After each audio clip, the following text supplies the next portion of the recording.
নমস্কার। সাহিত্যের মণিমাণিক্যগুলি অনুষ্ঠানে গল্প বলার কথক ঠাকুর অডিও বুক ইউটিউব চ্যানেলে আজ শোনাব আমাদের প্রাণের লেখক বিভূতিভূষণ বন্দ্যোপাধ্যায় রচিত উপন্যাস ইছামতি, দ্বাদশ পর্ব। গয়া মেম হাসতে হাসতে বললে, কেমন খুড়োমশাই, অর্ধেক ভাগ কিন্তু দিতে হবে। দুপুরবেলা নীল আকাশের তলায় উঁচু গাছে গাছে বহু ঘুঘুর ডাকে মধ্যাহ্নের নিস্তব্ধতা ঘনতর করে তুলেছে। শ্যামলতার সুগন্ধি ফুল ফুটেছে অদূরবর্তী ঝোপে। পথের ধারে বটতলায় দুজনের দেখাটা খুব আকস্মিক নয়। প্রসন্ন চক্রবর্তী অনেকক্ষণ থেকে এখানে অপেক্ষা করছিল। সে হেসে বললে, নিও, তোমার জন্যই তো হলো। কেমন বলেছিলাম না? তুমি নাও, ওটা তোমারই দেব। পাগল, আমারে অত বোকা পালেন? সাহেব শুভর জিনিস আমি ব্যবহার করতে গেলে কি বলবে সবাই? ওতে আমি হাত দিই কখনো? তোমারে বড় ভালো লাগে গয়া। বেশ তো, তোমারে দেখলি এত আনন্দ পাই। এইসব কথা বলবার জন্য বুঝি এখানে দাঁড়িয়েছিলেন? তা তা বেশ, চললাম এখন। শুনুন, আর একটা কথা বলি, আপনি অন্য জায়গায় চাকরির চেষ্টা করুন। সে আমি সব বুঝি, এদের দাপট কমেছে তা আমি দেখতে পাচ্ছি না। এত বোকা নই। শুধু তোমারে ফেলে কোনো জায়গায় যেতে মন সরে না। আবার ওইসব কথা। চলো না কেন আমার সঙ্গে? কনে? চলো যেদিকে চোখ যায়। গয়া খিলখিল করে হেসে বললে, এইবার তাহলে 16 কলা পূর্ণ হয়। যাই এবার আপনার সঙ্গে যেদিকে দু চোখ যায়। প্রসন্ন চক্রবর্তী ভাব বুঝিতে না পেরে চুপ করে রইল। গয়া হাসি মুখে বললে, কথা বলছেন না যে? ও খুড়োমশাই, কি বলবো, তোমার সঙ্গে কথা বলতে সাহস হয় না যে। খুব সাহস দেখিয়েছেন, আর সাহসের দরকার নেই। আপনাকে একটা কথা বলি, মারে ফেলে কনে যাব বলুন? এতদিন যাদের নুন খেলাম তাদের ফেলে কোথায় যাব? ওরা এতদিন আমারে খাইয়েছে, যত্ন আত্মীয় কম করেনি। ওদের ফেলে গেলি ধম্মে সইবে না। আপনি চলে যান। ভাত খাচ্ছেন কনে আজকাল? রেঁধে দিচ্ছে কেডা?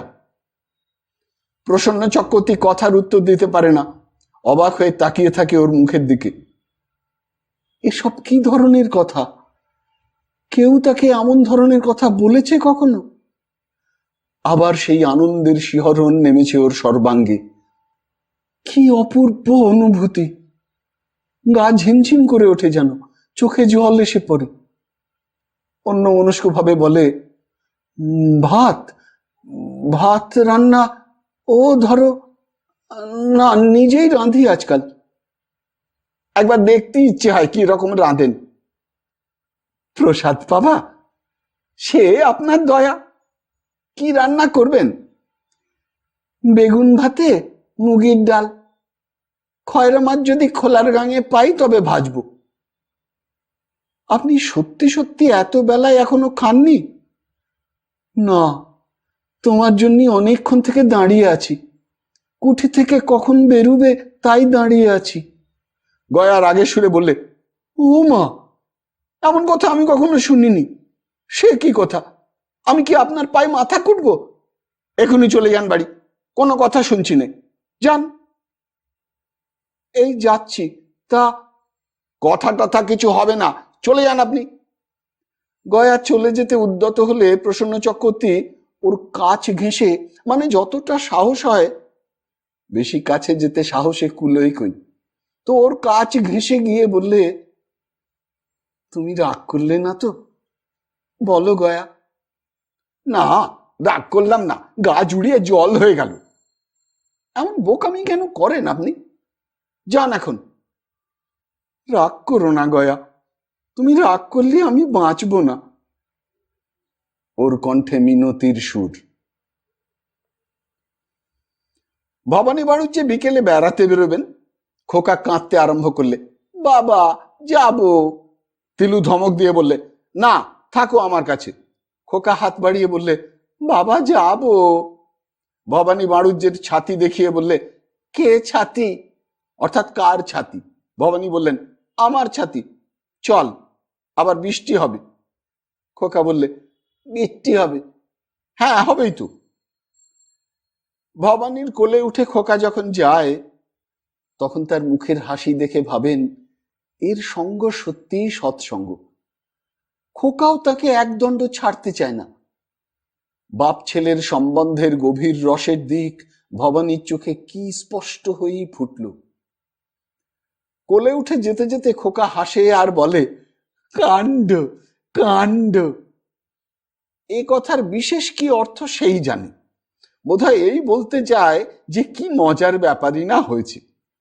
ভবানী জানেন খোকা মাঝে মাঝে দুই হাত ছড়িয়ে বলে, কাণ্ড। কাণ্ড মানে তিনিও ঠিক জানেন না, তবে উল্লাসের অভিব্যক্তি এইটুকু বোঝেন। কৌতুকের সুরে ভবানী বললেন, কিসের কাণ্ড রে খোকা? কাণ্ড কাণ্ড। কোথায় যাচ্ছিস রে খোকা? মুখি আনতে। মুড়কি খাবে বাবা? চল কিনে দেব। ইছামতি নদী বর্ষার জলে কুলে কুলে ভর্তি। খোকাকে নিয়ে গিয়ে একটা নৌকোর ওপর বসলেন ভবানী। দুই তীরে ঘন সবুজ বনঝোপ, লতা দুলছে জলের ওপর। বাবলার সোনালি ফুল ফুটেছে তীরবর্তী বাবলা গাছের নত শাখায়। ওপার থেকে নীল নিরদমালা ভেসে আসে। হলদে বসন্ত বৌরি এসে বসে সবুজ বন নিকুঞ্জের ওডাল থেকে ওডালে। ভবানী বাড়ুজ্যে মুগ্ধ হয়ে ভাবেন, কোন মহাশিল্পীর সৃষ্টি এই অপরূপ শিল্প? এই শিশুও তার অন্তর্গত। এই বিপুল কাকলিপূর্ণ অপরাহ্নে নদী জলের স্নিগ্ধতায় শ্রী ভগবান বিরাজ করছেন জলে, স্থলে, ঊর্ধ্বে, অধে, দক্ষিণে, উত্তরে, পশ্চিমে, পূবে। যেখানে তিনি, সেখানে এমন সুন্দর শিশু অনাবিল হাসি হাসে। অমন সুন্দর বসন্ত বৌরি পাখির হলুদ রঙের দেহের ঝলক ফুটে ওঠে। ঘন বনের ফাঁকে ফাঁকে বনকলমি ফুল ওই রকম ফোটে জলের ধারে ঝোপে ঝোপে। তার বাইরে কি আছে? জয় হোক তার। খোকা হাত ছড়িয়ে বলে, কি জল, কি জল। এগুলো সে সম্প্রতি কোথা থেকে যেন শিখেছে, সর্বদা প্রয়োগ করে। ভবানী বললেন, খোকা নদী বেশ ভালো। খোকা ঘাড় নেড়ে বললে, ভালো। বাড়ি যাবি? তবে যে বললি ভালো। মার কাছে যাব। অন্ধকার বাঁশবনের পথে ফিরতে খোকার বড় ভয় হয়। 2 বছরের শিশু, কিছু ভালো বুঝতে পারে না। সামনের বাঁশঝাড়টার ঘন অন্ধকারের দিকে তাকিয়ে তার হঠাৎ বড় ভয় হয়। বাবাকে ভয়ে জড়িয়ে ধরে বলে, বাবা ভয় করছে। ওটা কি? কই কি, কিছু না। খোকা প্রাণপণে বাবার গলা জড়িয়ে থাকে। তাকে ভয় ভুলিয়ে দেবার জন্য ভবানী বাড়ুজ্যে বললেন, এগুলো কি দুলছে বনে? খোকা চোখ খুলে চাইলে, এতক্ষণ চোখ বুজিয়ে রেখেছিল ভয়ে। চেয়ে দেখে বললে, জোনা পোকা। ভবানী বললেন, কি পোকা বললি? চেয়ে দেখে বল। জোনা পোকা। মাকে গিয়ে বলবি? কোন মাকে বলবি? তিলুকে। কেন নীলুকে না? আর এক মায়ের নাম কি? তিলু। তিলু তো হলো, আর নীলু। আর একজন মা। আর এক মায়ের নাম বল। তিলু মা। দূর, তুই বুঝতে পারলি না। তিলু মা হলো, নীলু মা হলো, আর একজন কে? বিলু। ঠিক। এখনো সামনে অগাধ বাঁশবনের মহাসমুদ্র। বড্ড অন্ধকার হয়ে এসেছে। আলোর ফুলের মতো জোনাকি পোকা ফুটে উঠেছে ঘন অন্ধকারে, এ বনে ও বনে, এ ঝোপে ও ঝোপে। একটা পাখি কুস্বরে ডাকছে জিউলি গাছটায়। বনের মধ্যে ধূপ করে একটা শব্দ হলো, একটা পাকা তাল পড়লো বোধহয়। ঝিঁঝি ডাকছে নাটা কাঁটার বনে। খোকা আবার ভয়ে চুপ করে আছে। এমন সময় কোথায় দূরে সন্ধ্যার শাঁখ বেজে উঠল। খোকা চোখ ভালো করে না চেয়ে দেখেই বললে, দুর্গা দুর্গা, দুর্গা দুর্গা, নমো নমো, নমো নমো। ওর মায়েদের দেখা দেখিও শিখেছে।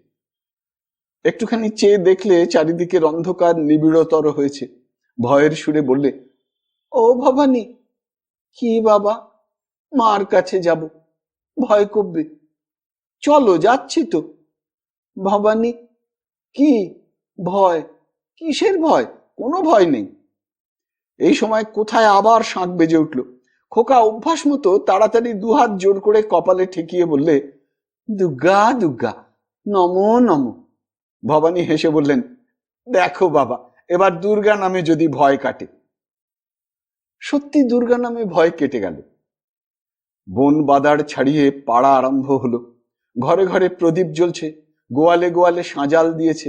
সাঁজালের ধোঁয়া উঠছে চাল কুমড়োর লতা পাতা ভেদ করে। ঝিঙের ফুল ফুটেছে বেড়ায় বেড়ায়। ভবানী বললেন, ওই দেখ আমাদের বাড়ি। ঠিক সেই সময় আকাশের ঘন মেঘপুঞ্জ থেকে বৃষ্টি পড়তে শুরু করলে। ঠান্ডা বাতাস বইল। নীলু ছুটে এসে খোকাকে কোলে নিলে। ও আমার সোনা, ও আমার মানিক, কোথায় গিয়েছিলি রে বৃষ্টিতে ভিজে? আচ্ছা, আপনার কি কাণ্ড!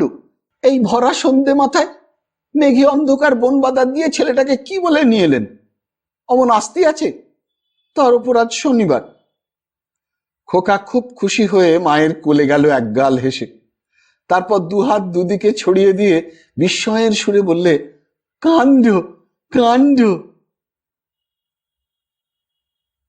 আজ বিলুর পালা। রাত অনেক হয়েছে।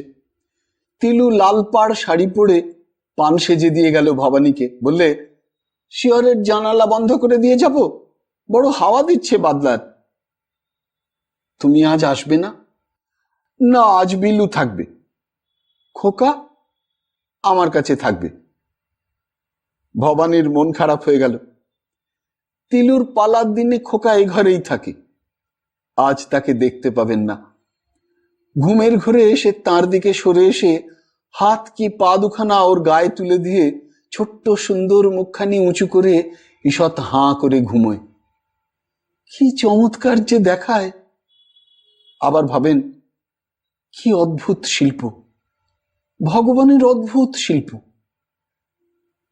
বিলু পান খেয়ে ঠোঁট রাঙা করে এসে বিছানার এক পাশে বসলো, হাতে পানের ডিবে। ভবানী বললেন, এসো বিলু বনি, এসো। বিলুর মুখ যেন ঈষৎ বিষণ্ণ। বললে, আমারে তো আপনি চান না। চাই নে? চান না সে আমি জানি। আপনি এখনই দিদির কথা ভাবছিলেন। ভুল, খোকনের কথা ভাবছিলাম। খোকনকে নিয়ে আসবো? না, তোমার কাছে সে রাতে থাকতে পারবে? দাঁড়ান, নিয়ে আসি, খুব থাকতে পারবে। একটু পরে ঘুমন্ত খোকাকে কোলে করে নিয়ে বিলু ঘরে ঢুকলো। হেসে বললে, দিদি ঘুমিয়ে পড়েছিল, তার পাশ থেকে খোকাকে চুরি করে এনেছি। সত্যি? চলুন দেখবেন, অঘরে ঘুমোচ্ছে দিদি। ঘর বন্ধ করেনি? ভেজিয়ে রেখে দিয়েছে নীলু যাবে বলে। নীলু এখনো রান্নাঘরের কাজ সারছে। নীলু তো দিদির কাছেই আজ শোবে। দিদি ও বেলা বড়ির ডাল বেটে বড় নেতিয়ে পড়েছে। সোজা খাটুনিটা খাটে। খাটতে দেও কেন? ও হলো খোকার মা, ওকে না খাটিয়ে তোমাদের তো খাটা উচিত।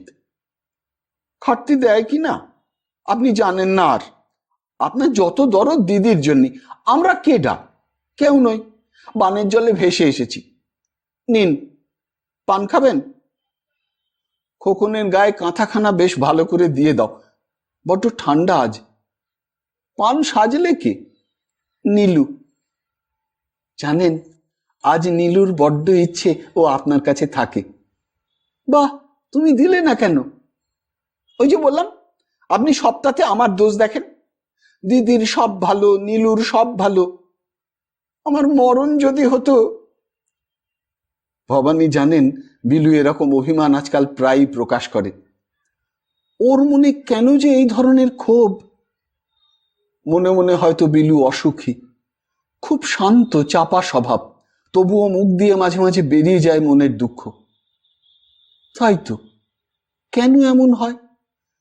তিনি বিলুকে কখনো অনাদর করেননি সজ্ঞানে, কিন্তু মেয়ে মানুষের সূক্ষ্ম সতর্ক দৃষ্টি হয়তো এড়ায়নি। হয়তো সে বুঝতে পেরেছে তার সামান্য কোনো কথায়, বিশেষ কোনো ভঙ্গিতে, যে তিনি সবসময় তিলুকে চান। মুখে না বললেও হয়তো বুঝতে পারে। দুঃখ হলো ভবানীর।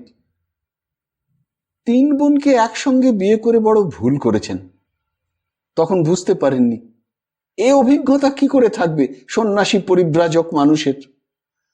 তখন একটা ভাবের ঝোঁকে করেছিলেন, বয়স্থা কুলীন কুমারীদের উদ্ধার করবার ঝোঁকে। কিন্তু উদ্ধার করে তাদের সুখী করতে পারবেন কিনা তা তখন মাথায় আসেনি। মনে মনে ভেবে দেখলেন, সত্যি তিনি বিলুকে অনাদর করে এসেছেন। সজ্ঞানে করেননি, কিন্তু যেভাবেই করুন বিলু তা বুঝেছে। দুঃখ হয় সত্যিই ওর জন্য। ভবানী দেখলেন বিলু দেওয়ালের দিকে মুখ ফিরিয়ে নিঃশব্দে কাঁদছে। ওকে হাত ধরে মুখ ফিরিয়ে বললেন, ছি বিলু, ও কি পাগলের মতো কাঁদছো কেন? বিলু কাঁদতে কাঁদতে বললে, আমার মরণই ভালো, সত্যি বলছি। আপনি পরম গুরু। এক এক সময় আমার মনে হয় আমি পথের কাঁটা, সরে যাই। আপনি দিদিকে নিয়ে, নীলুকে নিয়ে সুখী হন। ওরকম কথা বলতে নেই বিলু। আমি কবে তোমার অনাদর করেছি বলো? ও কথা ছেড়ে দিন, আমি কিছু বলছি না তো আপনাকে। সব আমার অদেষ্ট, কারো দোষ নেই। সরুন তো, খোকার ঘাটটা সোজা করে শোয়াই। ভবানী বিলুর হাত ধরে বললেন, হয়তো আমার ভুল হয়ে গিয়েছে বিলু, তখন বুঝতে পারিনি। বিলু সত্যি ভবানীর আদরে খানিকটা যেন দুঃখ ভুলে গেল। বললে, না অমন বলবেন না। না সত্যি বলছি। খান, একটা পান খান। আমার কথা ধরবেন না, আমি একটা পাগল। এত অল্পেই বিলু সন্তুষ্ট। ভবানীর বড় দুঃখ হলো আজ ওর জন্যে। কত হাসি খুশি ওর মুখ দেখেছিলেন বিয়ের সময়, কত আশার ফুল ফুটে উঠেছিল ওর চোখের তারায় সেদিন।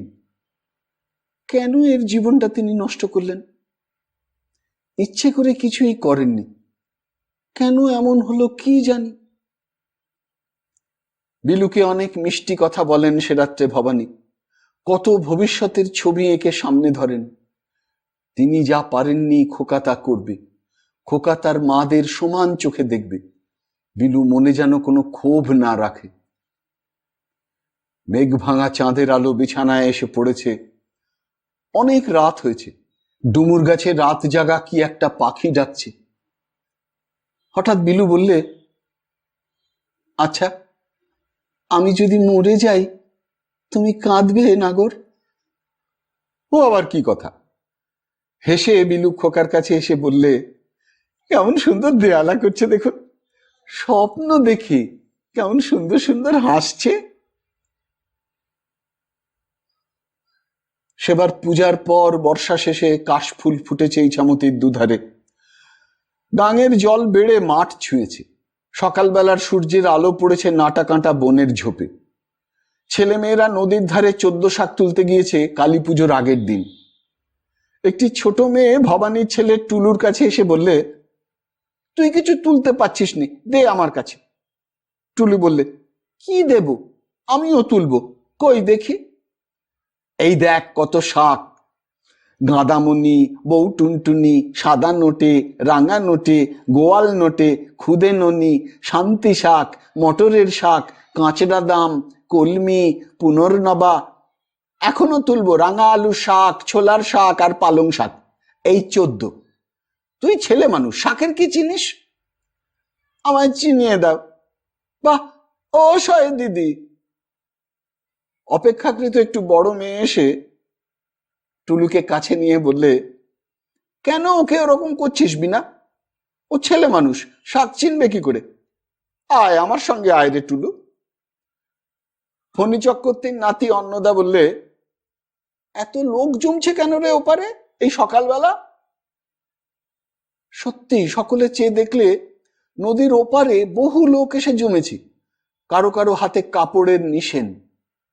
দেখতে দেখতে এপারেও অনেক লোক আসতে আরম্ভ করলে। অন্নদা ছেলে মেয়েদের মধ্যে একটু বড়, সে এগিয়ে গিয়ে জিজ্ঞেস করলে, ও কাপালি কাকা, আজ কি এখানে? যারা জমেছে এসে তারা সবাই চাষি লোক, বিভিন্ন গ্রামের। ওদের অনেককে এরা চেনে, 2-10 বার দেখেছে, বাকি লোকদের আদৌ চেনে না। একজন বললে, আজ ছোট লাটের কলের নৌকো যাবে নদী দিয়ে, নীলকুঠির অত্যাচার হচ্ছে তাই দেখতে আসছে, সব পেরজা খেপে গিয়েছে, যশোর নদে জেলায় একটা নীলির গাছ কেউ বুনবে না, তাই মোরা এসে দাঁড়িয়েছি ছোট লাট সাহেবের জানাতে যে মোরা নীল চাষ করব না। টুলু শুনে অবাক হয়ে নদীর দিকে চেয়ে রইল। খানিকটা কি ভেবে অন্নদাকে জিজ্ঞেস করলে, নীল কি দাদা? নীল এক রকমের গাছ, নীলকুঠির সাহেব টমটম হাঁকিয়ে যায়, দেখিসনি? কলের নৌকো দেখবো আমি। টুলু ঘাড় দুলিয়ে বললে, 14 শাক তুলবি না বুঝি? ওরে দুষ্টু। অন্নদাওকে আদর করে এক টানে এতটুকু ছেলেকে কোলে তুলে নিলে। কিন্তু শুধু টুলু নয়, 14 শাক তোলা উল্টে গেল সব ছেলে মেয়েরই। লোকে লোকারণ্য হয়ে গেল নদীর দুধার। দুপুরের আগে ছোট লাট আসছেন কলের নৌকোতে। চাষি লোকেরা জিগির দিতে লাগলো মাঝে মাঝে। গ্রামের বহু ভদ্রলোক, নীলমণি সমাদ্দার, ফণি চক্রবর্তী, শ্যাম গাঙ্গুলি, আরো অনেকে এসে নদীর ধারের কদমতলায় দাঁড়ালো। ভবানী বাড়ুজ্যে এসে ছেলেকে ডাকলেন, ও খোকা। টুলু হাসি মুখে বাবার কাছে ছুটে গিয়ে বললে, এই যে বাবা। 14 শাক তুলেছিস? তোর মা বলছিল। উহু বাবা। কে আসছে বাবা? ছোট লাট, স্যার উইলিয়াম গ্রে। কি নাম? Sir William grey. বাহ, এই তো তোর জিভে বেশ এসে গিয়েছে। আমি এখন বাড়ি যাব না, ছোট লাট দেখব। দেখিস এখন। বাড়ি যাবি? তোকে মুড়ি খাইয়ে আনি। না বাবা, আমি দেখি। বেলা অনেকটা বাড়ল, রোদ চড়চড় করছে। টুলুর খিদে পেয়েছে, কিন্তু সে সব কষ্ট ভুলে গিয়েছে এই লোকজনের ভিড় দেখে। খোকা বললে, ও বাবা। কি রে? কলের নৌকো কিরকম বাবা? তাকে স্টিমার বলে, দেখিস এখন ধোঁয়া ওড়ে। খুব ধোঁয়া ওড়ে? হ্যাঁ। কেন বাবা? আগুন দেয় কিনা তাই। এমন সময় বহু দূরের জনতা থেকে একটা চিৎকার শব্দ উঠল। টুলু বললে, বাবা আমাকে কোলে করো। ভবানী খোকাকে কাঁধে বসিয়ে উঁচু করে ধরলেন, বললেন, দেখতে পাচ্ছিস? খোকা ঘাড় দুলিয়ে চোখ সামনে থেকে আদৌ না ফিরিয়ে বললে, হু। কি দেখছিস? ধোঁয়া উঠছে বাবা। কলের নৌকো দেখতে পেলি? না বাবা, ধোঁয়া। ওহ, কি ধোঁয়া! অল্পক্ষণ পরে টুলুকে স্তম্ভিত করে দিয়ে মস্ত বড় কলের নৌকাটা একরাশ ধোঁয়া ছাড়তে ছাড়তে ওর সামনে এসে উপস্থিত হলো। জনতা নীল মরা করব না লাট সাহেব, দোহাই মা মহারানীর বলে চিৎকার করে উঠল। কলের নৌকোর সামনে কাঠের কেদারায় বসে আছে অনেকগুলো সাহেব। নীলকুঠির যেমন একটা সাহেব নদীর ধারে পাখি মারছিল সেদিন, অমনি দেখতে। ওদের মধ্যে একটা সাহেব, ও কি করছে? টুলু বললে, বাবা। চুপ কর বাবা। আহ, কি? ও সাহেব অমন করছে কেন? সবাইকে নমস্কার করছে। ও কে বাবা? ও সেই ছোট লাট। কি নাম বলে দিয়েছি? মনে নেই বাবা। মনে থাকে না কেন খোকা? ভারী অন্যায়। স্যার। টুলু খানিকটা ভেবে নিয়ে বললে, উইলিয়াম গ্রে। William grey. চলো এবার বাড়ি যাই। আর একটু দেখি বাবা। আর কি দেখবে? সব তো চলে গেল। কোথায় গেল বাবা? ইছামতি বেয়ে চূর্ণিতে গিয়ে পড়বে, সেখান থেকে গঙ্গায় পড়বে, তারপর কলকাতায় ফিরবে। টুলু বাবার কাঁধ থেকে নেমে গুটগুট করে রাস্তা দিয়ে হেঁটে বাড়ি চলল। সামনে পেছনে গ্রাম্য লোকের ভিড়, সকলেই কথা বলতে বলতে যাচ্ছে।